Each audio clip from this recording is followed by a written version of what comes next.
WashingTECH. Guys, if we do not make sure this money is equitably distributed, the very thing that we fought so hard for to close the digital divide will actually expand the digital divide. Tech policy issues are civil rights issues. And at the National Urban League, we're fighting, really hard for communities of color, for low income communities as well. We want to make sure that they have a fair shot in the digital age, but not just as consumers, also as creators and also as entrepreneurs. Are you worried about your kids' safety on the internet? We are here to help. WashingTECH's 5-step checklist will take you through the process of protecting your kids, and will give you tips on how to set up the best parental controls for your children on their devices. You want what's best for your children. They deserve to be safe online. Our step-by-step guide will help you make sure they are. Download WashingTECH's online safety checklist today to protect your kids online. Find it at protectyourkids.online. That's protectyourkids.online. Welcome to the Tech Policy Leaders Podcast. The world's most influential voices keeping you safe and informed online. Streaming from Washington, D.C., America's tech law and policy epicenter. These are your leaders. This is the podcast. Tech Policy Leaders with Joe Miller, founder and CEO of WashingTECH. WashingTECH, safe and informed since 2014. My guests today are Joi Chaney and Dr. Alisa Valentin with the National Urban League. Joi Chaney is a domestic legal policy expert, a political strategist, and currently the executive director of the Washington Bureau and senior vice president, policy and advocacy at NUL. Dr. Valentin recently joined the National Urban League as the senior director of the Technology and Telecommunications Policy Division, where she works on a broad range of issues, including broadband, privacy, and media diversity. Alisa was previously the special advisor to FCC Commissioner Jeffrey Starks, where she advised the commissioner on broadband access and adoption, prison phone justice, and future of work policies. Joi Chaney and Alisa Valentin. Joi and Alisa, welcome to the show. Thank you so much. Thank you for having us. So it's great having you both on the program. Now, Alisa's been on here a couple times, right, Alisa? Yeah, I was on when I was a fellow at Public Knowledge, so it's great to be back. I think you were on one more time after that, but I'm trying to remember. Anyway, so Joi, we'll start with you if that's all right with Alisa. I don't want to cause any problems. I respect deference over here. No, Alisa's my sister. And so I will yield to her or go first, whatever works for you. Joe, I rarely say this to a man, but this time you are the boss. It's your podcast. Yeah, there we go. There we go. See, nobody's ever said that to me on this show. There you go. So I'm glad that's finally been said. As you know, it doesn't. When you're the boss, you don't always feel like the boss. Right. Anyway, so let's start with that, Joi, with misinformation. And there's no better way, I think, than starting with a clip of your remarks on a Capitol Hill hearing on misinformation and communities of color earlier this year. Some of the examples of disinformation highlighted included a meme leading up to the 2016 election that read, quote, "Avoid the line, vote from home, text Hillary to 59925, which targeted Black and Latinx voters on Facebook and Twitter. So is there a silver lining here, Joi? What is the outcome of the hearing, and how has the follow-up been from lawmakers, or did they just have the hearing and leave it at that?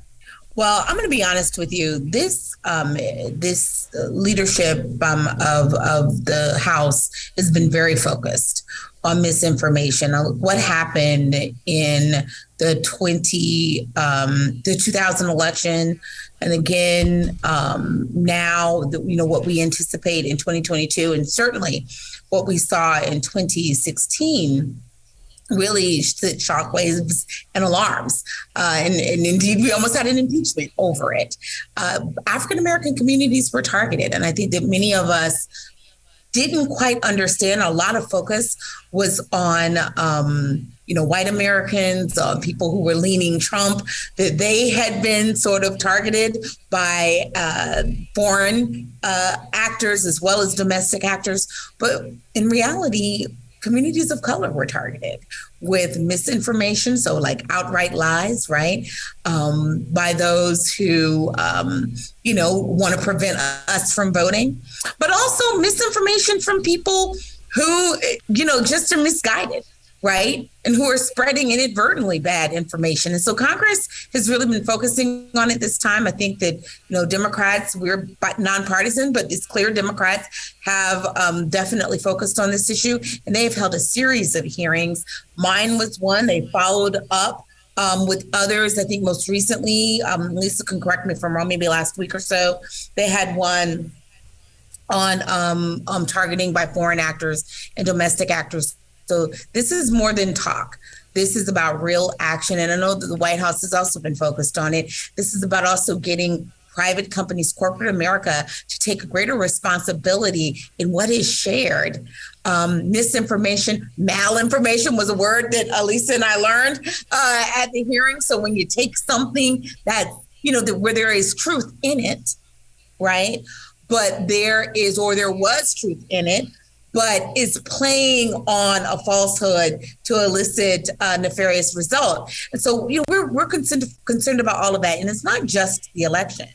It's look at what happened with the vaccination, the things that were said out there, ridiculous things like, Black people can't get COVID, or, that these are poisonous vaccinations. All lies that are aimed not for our benefit, are aimed to harm us. And in the case of voting, aimed to disenfranchise us. So, Lisa, let's turn to your Wired article. You argued there that this is a critical time for the U.S. to close the digital divide. But what do you say to people who say, who cares about the digital divide? I have access. Why do I can go on TikTok. I can do this. I can do that. What is it? What is the pain point for folks who already have access when it comes to the fact that so many people don't? Yeah. So just to provide a little context for your listeners, Joe, Congress has made a historic investment to close the digital divide with $65 billion allocated for broadband access and broadband adoption efforts through the Infrastructure Investment and Jobs Act. At the National Urban League, we were really thrilled to see the $14.2 billion for the FCC's Affordable Connectivity Program, which is a more permanent version, I should say, of the Emergency Broadband Benefit Program, which we know is already transforming the lives of millions of families across the nation by giving them a $30 discount on broadband, as well as a $100 discount on connected devices. But we're also happy to see, and what we will continue to monitor, is how equity is really being baked into this broadband funding. In particular, the $42 billion for the Broadband Equity Access and Deployment Program, also known as BEAD, that'll be funneled through the states and is being managed by NTIA, alongside the over $2 billion for the Digital Equity Act programs. But it's historic funding because access to high-speed internet is crucial to full participation in our society. And at the National Urban League, we believe that access to high-speed internet, affordable internet, reliable internet is a civil right. But to answer your question, people need to care about broadband because it's an economic justice issue. It's an education issue. It's a healthcare issue. And that's what we stated in our Lewis-Latimer plan for digital equity and inclusion that was released in 2021. Access to affordable internet determines if someone can apply for a job, maintain a remote job, start a business, or get access to training or even critical healthcare. And we have to kind of move from this individualistic culture that we have in America and understand that the majority of us are actually better off when we equip our most marginalized communities with the resources they need, not to just survive, but to thrive. The other thing that's going on is, and I'd love to hear both your thoughts on this, is the Dobbs decision and what it's going to mean for privacy for women of color. And what are some trends that you're both seeing when it comes to women of color seeking abortions and surveillance that could result from states that ban or limit abortions? So, yeah, Alisa, first of all, that was an amazing answer that you just gave. So thank you for that.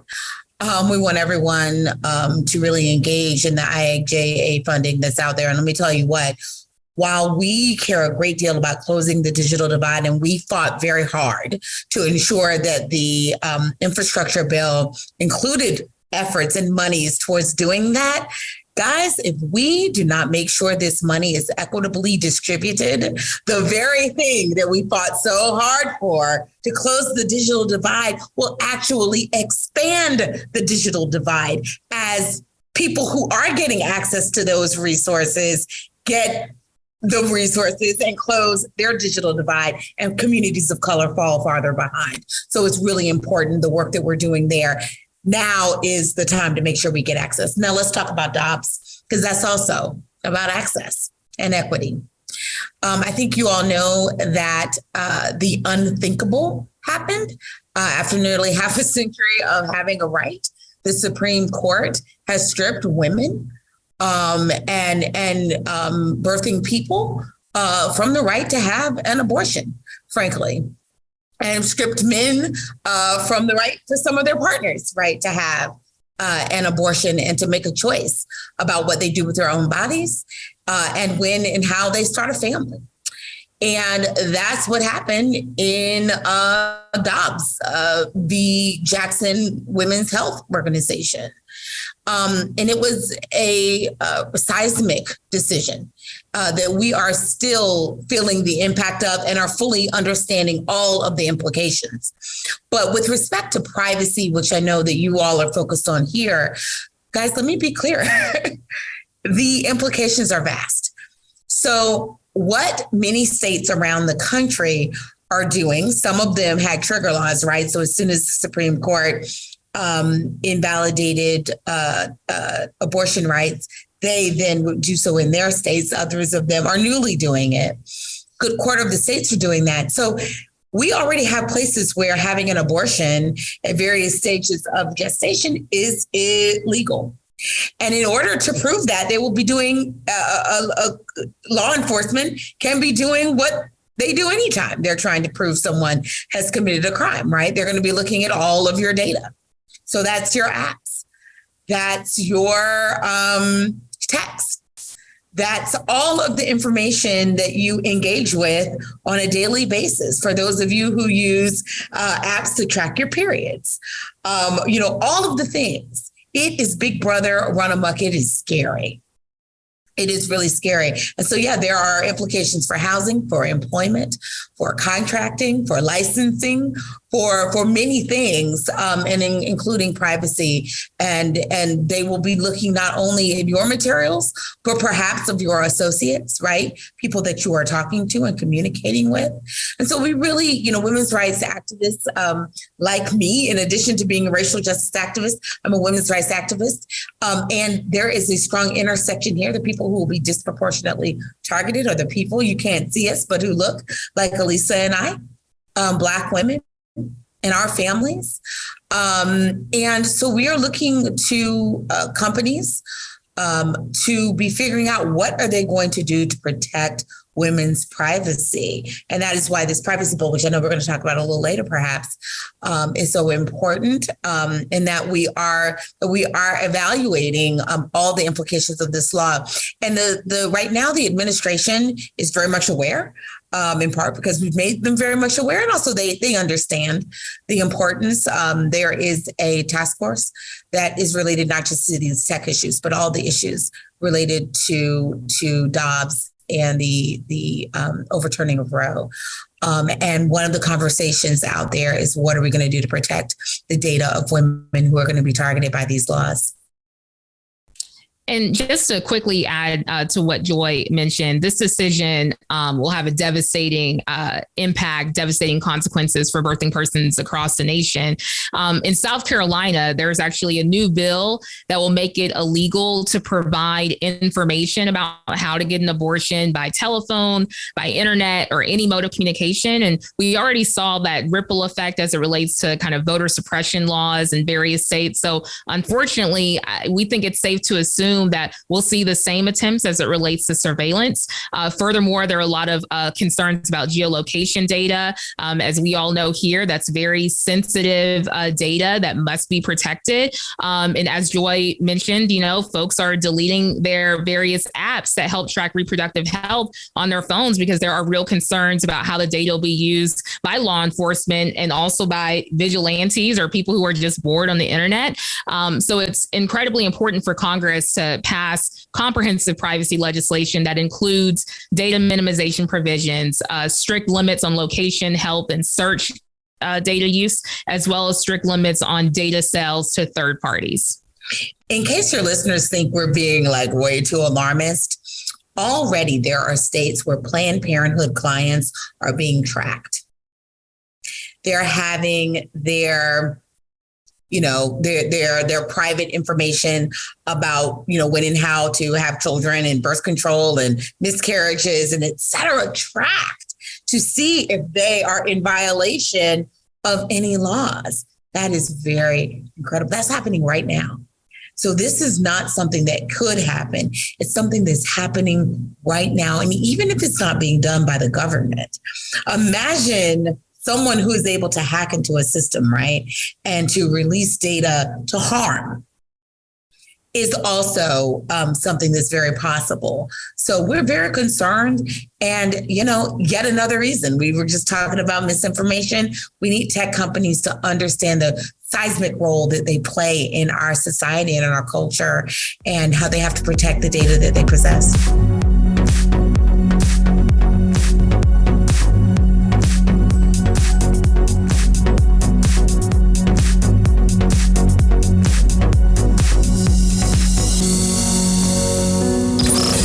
Plugged into the WashingTECH Tech Policy Podcast, the inclusive voice of tech policy. I want to talk again, Alisa, because I don't think we talked fully about broadband access.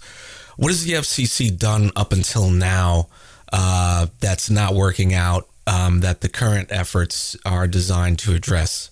Yeah, I would say there needs to be, and there hasn't always been, a focus on broadband availability, broadband adoption, both as it relates to affordability and digital skills, as well as access to economic opportunities. And we are starting to see that shift. On the broadband adoption piece in particular, we actually just sent out guidance to our 92 affiliates with an overview of all of this historic funding, including BEAD, Digital Equity Act funding, ACP funding. And one of the recommendations that we have is for states to strongly consider building expertise through establishing a broadband adoption office or by building capacity in already established but vastly understaffed state broadband offices. We know these state broadband offices sometimes have one or two people working in them.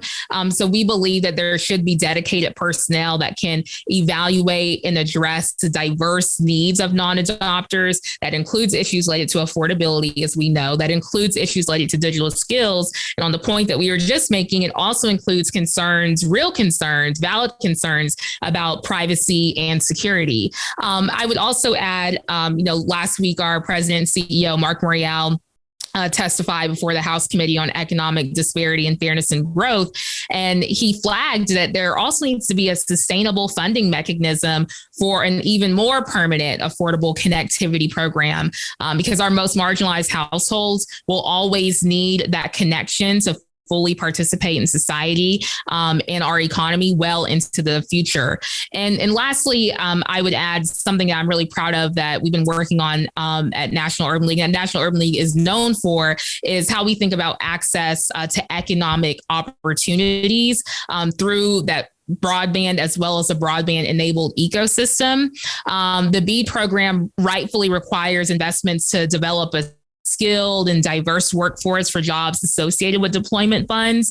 But we need to also figure out a way for racial equity commitments to be mandated or incentivized well into the future with whatever funding becomes available in the future. And as stated in our Lewis-Latimer plan, we believe that companies that receive support must work to improve and increase racial equity commitments as it relates to corporate board membership, procurement, philanthropy, community investment, C-suite, as well as those traditional jobs that we're often talking about. And there's, work for relevant agencies to get involved as well, whether it be Department of Commerce, the FCC, Small Business Administration. We need to make sure that they're measuring diversity and that they're reporting to Congress on these efforts as well. Joi, what are your policy recommendations here when it comes to privacy and information integrity? Joe, in May, we signed on to a letter with around 60 civil rights, civil liberties, and consumer protection groups urging Congress to pass comprehensive privacy legislation, as Alisa just said. And, our focus is those that, prohibit data-driven discrimination and ensures that everyone has the right to equal opportunity on the internet. And some of the specific provisions that we're looking for are things I think that will all be welcome to your listeners. We want to prohibit using personal data to discriminate on the basis of protected characteristics, right? So we want to make sure that you're not engaged, that, a company is not able to use your data to discriminate against you on the base, for housing, for other types of services. How do you distinguish between, because traditionally in broadcasting, right, original broadcasting, they were always targeting by race, and some broadcasters saw it as a good thing because, if you're running a black radio station, you're going to have ads for, clubs that black people go to. So you're going to be targeting black people. So where do we draw the line with that? Well, partly it's about intent, right? What's the goal of are we targeting for advertising purposes? Or are we there are certain types of activities that are protected, right? So if you're targeting for housing, you cannot decide that I want all people of a certain race to live in my dwelling unit. That is something that we have said is illegal. You can, however, decide that, I want to advertise, to a particular demographic who I think might be more interested in my product. That is very different than a basic, a central thing like housing or other types of services. So I would say that. And then in addition, just so that your viewers know like the full list of things that are really important on these issues, because they're going to be hearing about this privacy bill. They may already be hearing about it. It may even come up in an election. And I want them to know we're looking, in addition to, preventing discrimination, we want to make sure that automated decision-making systems are tested for bias and, other risks, right, are mitigated.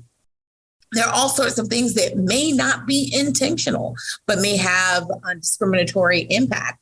And so we're concerned about housing, employment. I used to work at EEOC, very concerned about the intentional and unintentional consequences of using data there, education, credit, and public accommodations. We also want to require companies to minimize the data they collect and give clarity and give clarity around what are permissible and impermissible data uses. I think that some companies have gotten better about that, right? It's pretty clear.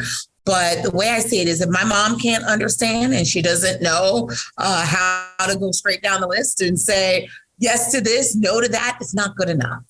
And so we want to make sure companies are doing that. We want to create transparency around what mechanisms, are helpful to consumers and enable, oversight, research, language accessibility, and accountability. We want to make sure anyone can use the internet, right, and have access to all the benefits. We're really trying to close that divide. And we also need to make sure that there are strong enforcement mechanisms. And I know that's scary to companies. Like I said, I did used to work at the EEOC, so I know how companies feel about enforcement. But we know that you cannot only have a carrot. You got to have a stick, and you have to have recourse for individuals who feel like they have had their privacy violated. And a company has to know that that's there so that they'll meter and monitor themselves. So those are all the things. I just wanted your listeners to understand this is real important legislation. This is civil rights legislation that we're talking about here. And it's the civil rights of the future. And it's just an updated, modernized version of the fights we've always been fighting. The right to control your data, the right to have it used for your benefit and not just the benefit of a company who may or may not have your best interests at heart. Right. And it's important to note that what's happening, the consequences of there being lack of privacy protections, a lack of adequate broadband build out to communities. These things aren't theories, they're facts. They're critical race facts. So to the extent that we can get away from calling these things theories and we can start calling them facts, I think it'll be harder for folks to resist what we're talking about here. But it's been great having you both on. What are some final ideas you'd like to leave with us before we close, and where can we find you online? So I guess my kind of final thought is that, just building on what Joi actually just said, tech policy issues are civil rights issues. And at the National Urban League, we're fighting, really hard for communities of color, for low income communities as well. We want to make sure that they have a fair shot in the digital age, but not just as consumers, also as creators and also as entrepreneurs. So that's kind of my final thought that I would leave your listeners with. Yes. First of all, my final thought is you hire somebody like Alisa and then you get out of their way, right? You let them go. She is brilliant. And I hope everyone reads her article in Wired. So in addition to that, I would also say if you are an organization out there, if you are a church, if you are an advocacy organization, if you are a sorority or fraternity, whomever you are, if you are representing the people in your community, you have got to be connected with your state broadband office, making sure that people in your community have access to broadband, right? And if they don't, and it's not just do they have it, do they have good broadband, right? Do they have strong connection, right? Do they have good service? All of the ways that we are measuring equity now, we want to make sure that both companies, but also the government is living up to it. And it may mean that you have to get there are going to be some boards and some advisory committees. You may have to get on that for your state. You need to know about this. Unfortunately, this is just yet another thing on your plate, for sure. There will be some grant dollars out there. Urban League certainly will be interested in that, and many organizations will be. We encourage you to take a look at that. But regardless, you are going to need to be very much aware of what is happening in terms of broadband deployment in your communities, what your state is doing with this money. Every state, Alisa, is that right? Every state has requested funding. So that money is coming your way. You have got to make sure it is equitably distributed. And that includes in both Democratic and Republican controlled states. Democratic and Republican controlled states. I'm going to say that again. You have to make sure and watch where the funds are going so that you are not left behind. There are a lot of people. That was a bipartisan infrastructure bill, and half those people standing around the president and clapping were Republicans. And they were because they understand the real benefit of this bill. You too must understand the real benefit of this bill. And then I'm going to say something else because I talk too much. But guys, do not be a part of a misinformation train. If you see something on the internet that is wrong, that is incendiary, that will lead people down the primrose path, right? And provide misinformation, do not share it. Do not share it. Even if you want to just say, oh, girl, did you read this? Isn't this crazy? Don't share it. Report it to your social media service provider. Do not share. Report it, because it is harmful to share, even doing so inadvertently.